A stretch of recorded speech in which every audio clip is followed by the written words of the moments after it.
What's good, Daily Squad? Today we got SpongeBob Conspiracy 1. Let's get it. Squilliam Fancy Son. Squilliam Fancy Son. Squilliam Fancy Son. Squilliam Fancy Son III is Squidward's rival from high school band class. Okay. So, I just took my private yacht across my private lake to my private heliport. He's more wealthy, popular, Right. and talented than Squidward, and he always rubs it in his face. True. That's right. I'm living your dreams.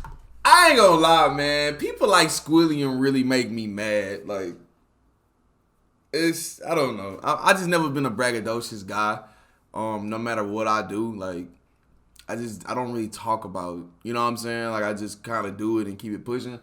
But yeah, Squilliam, yeah, he was a dick. Squidward. Oh, just succeeding in everything you failed in. But I intend to prove that he's a fraud, using his Okay. wealth to make himself seem more popular and talented than he actually is. I can see that. He goes to ridiculously extreme and expensive lengths to humiliate Squidward and show his superiority, and I'm gonna prove it. Okay.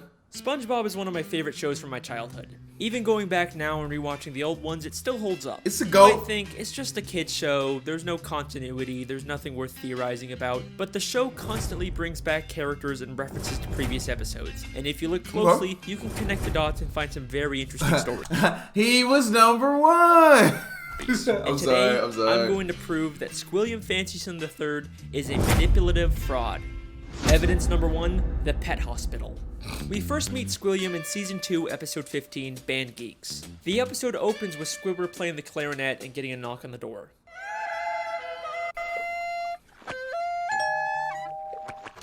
Yeah, we're with the pet hospital down the street, and I understand you have a dying animal on the premises. Oh, somebody. Immediately after, Yeah. Squidward gets a call from Squilliam. Hello, you've reached the house of unrecognized talent. Please start after the... Sounds as though you've got a dying animal to attend to, eh, old chum? I believe that not only was Squilliam spying on Squidward to know when he was playing his clarinet, but he also hired the doctor to come and embarrass Squidward. Yeah, we're with the pet hospital down the street. Makes sense. Definitely makes sense now, yo. I never looked at it like that. And now that it's kind of being explained, it makes sense. Like, okay. Street pet hospital down the street. We have never seen a pet hospital in Bikini Bottom. We've only ever seen just the regular Bikini Bottom hospital. We've seen this purple dogfish before, but once again, he's never worked at a pet hospital. We've only ever seen him at the regular general hospital. Well, Mr. Squarepants, it seems you have the suds. Are you ready for your treatment? Then there's this green fish behind him, and we've only ever seen him as one of the many identical paramedics that work at the Bikini Bottom hospital. We even see him at the end of the episode to take Squilliam away after fainting. So it is very likely that Squilliam hired these two and told them to pretend like they're from a pet hospital just to humiliate Squidward. But this is just the start of Squilliam's elaborate lies. Damn it, Alex, you are on to something. You are on to something, my guy. Gee, wow, and it's all clicking. It's all clicking. That makes perfect sense. Evidence number 2, the Bubble Bowl.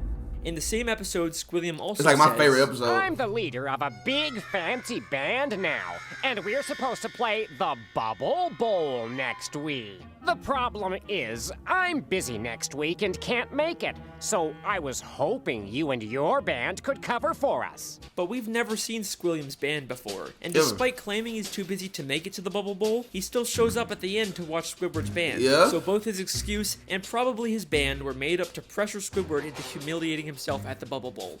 Evidence number 3, Squilliams Friends. In Season 3, Episode 8, Squilliam returns. Squidward leaves for work and conveniently bumps into Squilliam and all of his fancy friends, despite Squilliam not seeming like the kind of guy that would come near the Krusty Krab. He and his friends make fun of Squidward for working as a cashier. Hold it! Don't tell me! You're a cashier. Don't lie. Lying always makes it worse. But I believe that this encounter was planned out by Squilliam in advance, and he hired all of those people to pretend to be his friends. Yeah. Take a look at Squilliam's friends. They're all nicely dressed. You kind of get the sense that they're fancy, high-status members of Bikini Bottom, but they aren't. This is more like what the fancy rich people in Bikini Bottom look Right. I was These are thinking just that. some regular I was thinking Bikini that. Bottom citizens. Most of them usually don't even wear nice clothes like this. Right. And most of them are regulars at the I mean, that guy didn't even have a shirt on. You know what I'm saying? He's naked. He's partially naked. You know, you got money, you gonna wear clothes. You feel me? and would already know Squidward as the cashier. My daddy doesn't have enough slime! These are not the type of people Squilliam would hang out with. I mean, why would Squilliam be hanging out with one of Pearl's teenage friends?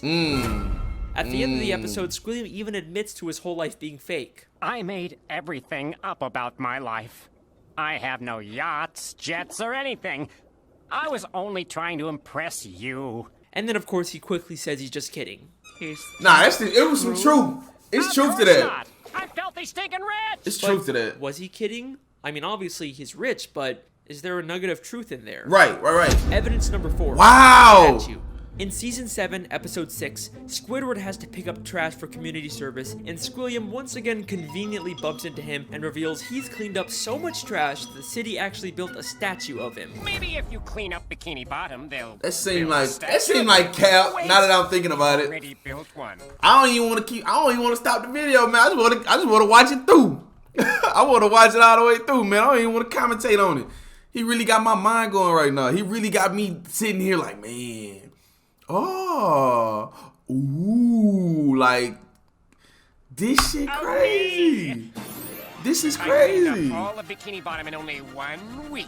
I believe that once again, this encounter was staged by Squilliam, and he actually paid to get that statue built. As Squilliam tells Squidward about the statue, a female fish admires it and says, Bless you, Squilliam Fancy Sim.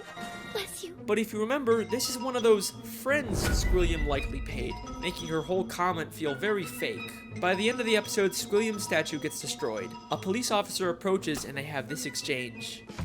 This is your statue? It was. Squilliam admits that it's his statue, not the city's. And why else would the officer give him specifically a ticket if it was city property? Evidence the concert. In Season 6, Episode 17, Squidward watches Squilliam play the clarinet at a big fancy concert. He receives a standing ovation, causing Squidward to leave angrily. But I believe this entire concert is a scam. Not only has the audience been paid to cheer, but Squilliam never even touches his instrument. Once again, many of the audience members were part of Squilliam's quote-unquote friends, but we also never actually see Squilliam play the clarinet. The episode opens right after he's finished his performance with the audience cheering, and one member of the audience says, He's such a great musician. He doesn't even have to touch an instrument to be brilliant. maybe the real reason Squidward leaves so angrily is because the audience cheered for Squilliam even though he never even touched his clarinet. Maybe Squilliam is just as bad as Squidward at the clarinet and he's trying to hide it. Squilliam has gone to some pretty extreme lengths just to humiliate Squidward. This shit crazy. And I mean nothing compares to what he does next. Evidence number 6. The music college. Okay. In the same episode, after Squidward Okay. leaves the concert, he's approached by the headmistress of the Bikini Bottom prestigious music college.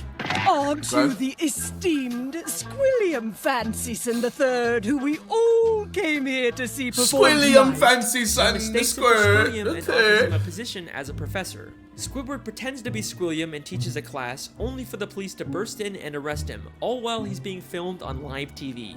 And I believe that this is Squilliam's most elaborate and most expensive scheme to destroy Squidward both publicly and legally. This encounter where Squidward gets offered a job is already suspiciously convenient, but listen closely to their exchange. I'm Squilliam Fancy Son. But didn't you just say a minute ago that your name was Squidward Q Tentacles? It is. No, I mean, no, I didn't. Well, that's a relief. I mean, what kind of a moron would go to their worst enemy's music recital? What kind of moron would go to their own enemy's music recital? How does she know that Squidward and Squilliam are enemies? If she knew who Squidward was, then why didn't she? He making way too much sense. He's making way too much sense, bro. This is crazy. This is crazy. She recognized him. Why would she mistake him for Squilliam? This feels way too much like she was hired by Squilliam to set a trap for Squidward. And if that's not enough, the headmistress's associate is literally just a guy from the paid audience wearing a disguise. He just threw on some glasses to seem smart. Squilliam knew that Squidward couldn't resist the opportunity to teach a music class, even if it meant breaking the law. My very own music class. Then we get to the Bikini Bottom prestigious music college, and right off the bat, there's something very fishy about this place. The building itself is very green and grimy and has a very cheap metal look, Nothing about this says prestigious, except for the big sign on top, which feels like the only new thing about this building. I think there is a very good chance that Squilliam just bought some old warehouse, then stuck a sign and some paint on it to disguise it as a college. I mean, look at these other schools in Bikini Bottom. They all have a very nice structure and a paint job, but this prestigious music college looks like a dumpster. Going into the classroom, not only does it have another one of Squilliams' friends, but if this is such a prestigious college, how did SpongeBob and Patrick get in here? Would you two numbskulls mind telling me what you're doing in music class anyway?